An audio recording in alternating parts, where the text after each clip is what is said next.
Bonjour, les vacances approchent, alors pour bien les préparer, Dialogue littéraire a rencontré 3 romanciers afin de vous donner quelques conseils de lecture.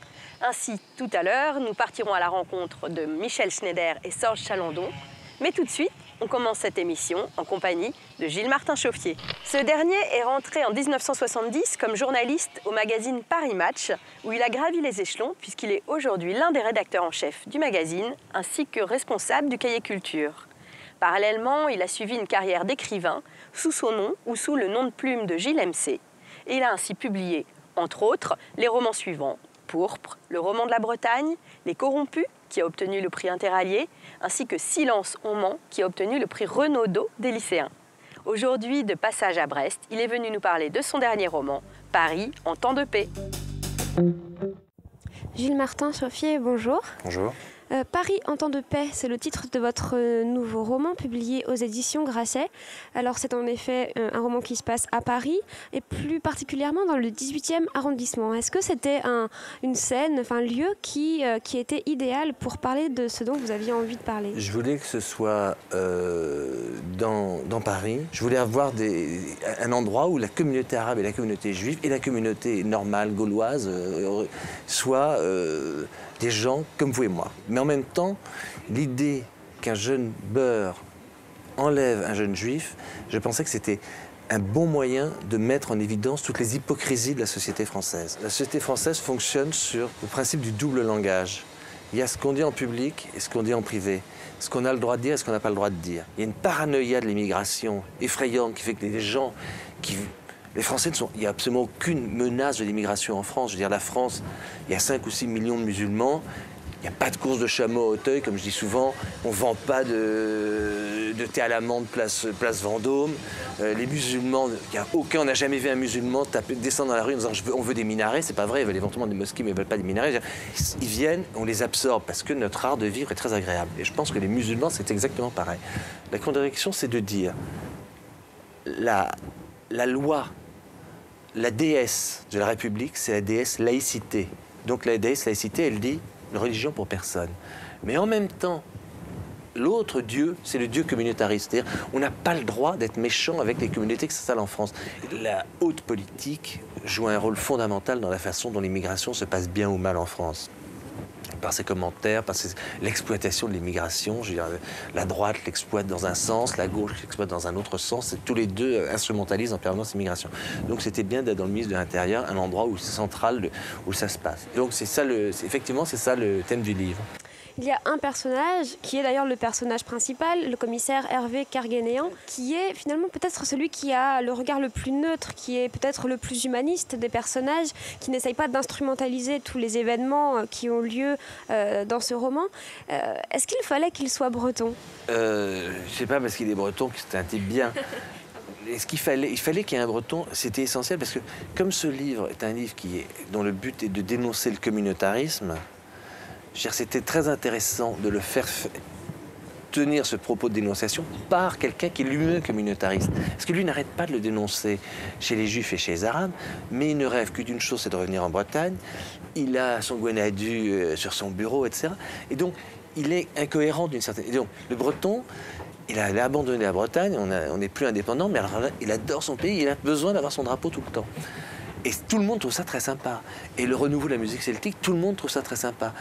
Et en revanche, quand vous avez des jeunes Algériens, des jeunes Français dont les grands-parents étaient algériens ou les parents étaient algériens, quand ils agitent le drapeau algérien parce qu'il y a un match de foot, tout le monde dit « mais c'est une honte, qu'est-ce que c'est que ça? Le président de la République va quitter le stade. » C'est incohérent. Il faudrait savoir ce qu'on veut. Et donc, le livre met en avant et souligne ces différents points.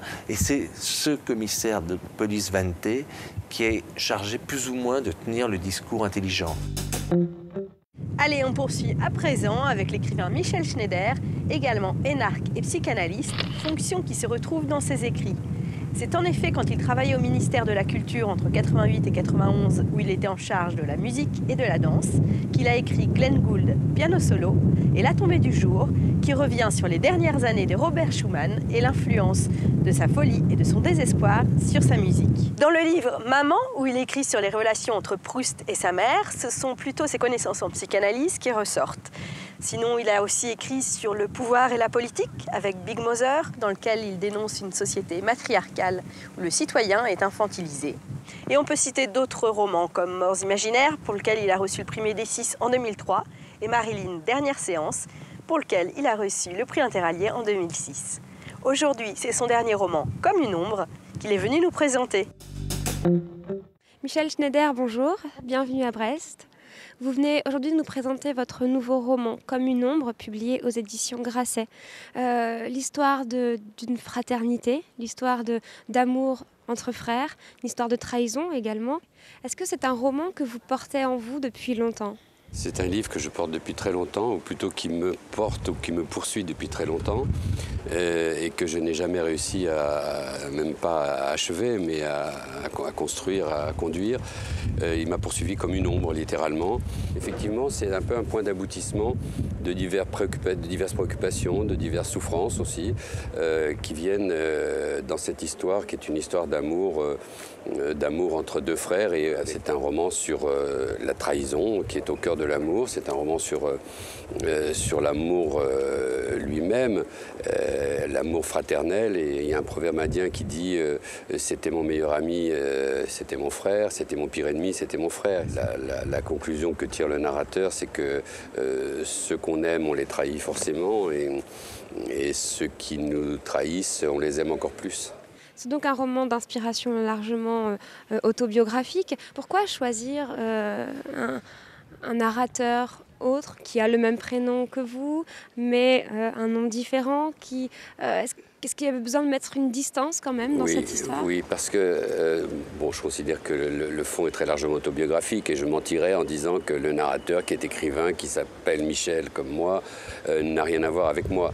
Et en même temps, je mentirais aussi en disant que c'est mon histoire, qu'elle est strictement véridique.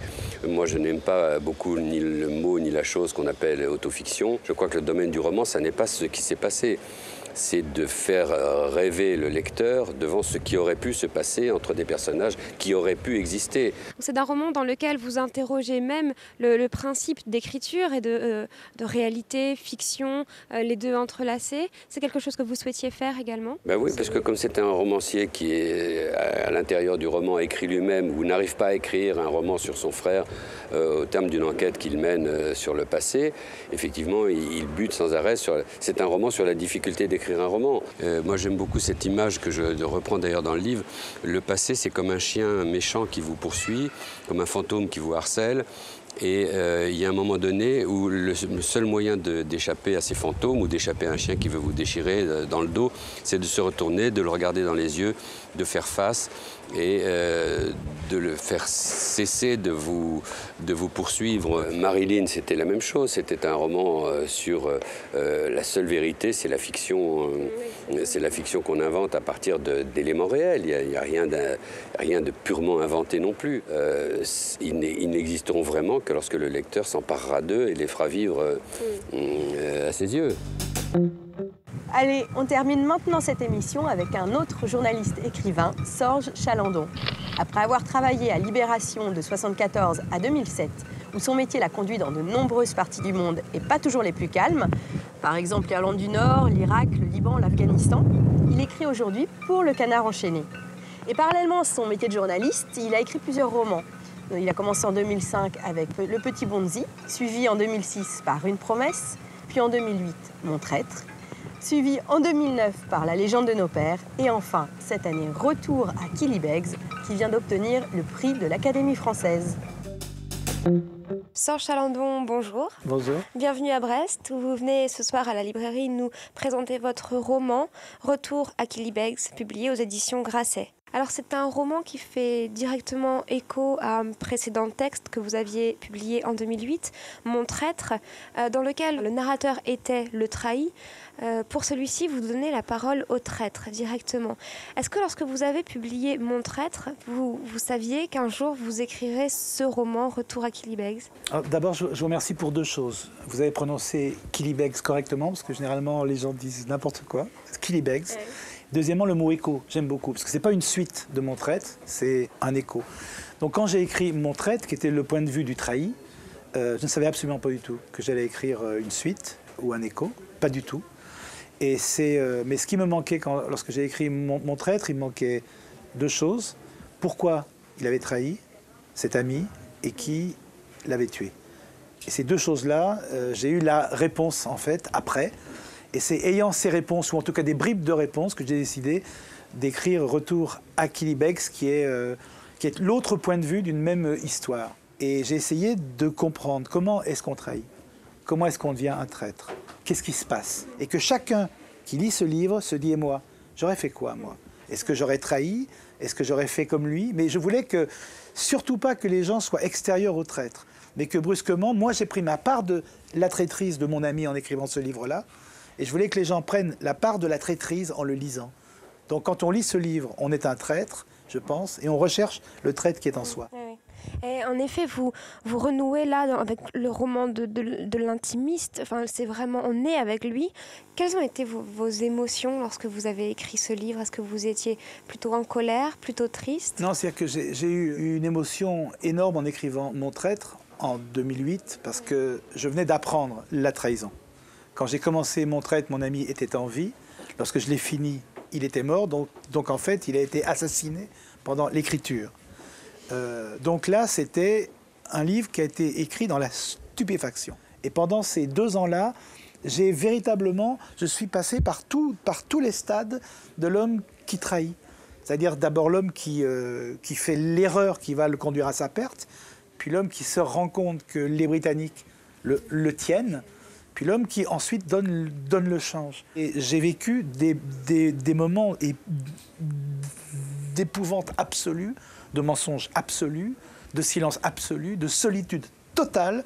Et ayant vécu cela, j'ai effectivement fait le deuil de ma rancœur. Je ne lui en veux plus. La plaie, elle est refermée, elle est presque propre. Elle est douloureuse encore, mais elle est presque propre. Je veux être seul et je veux aller sur sa tombe et je veux lui parler.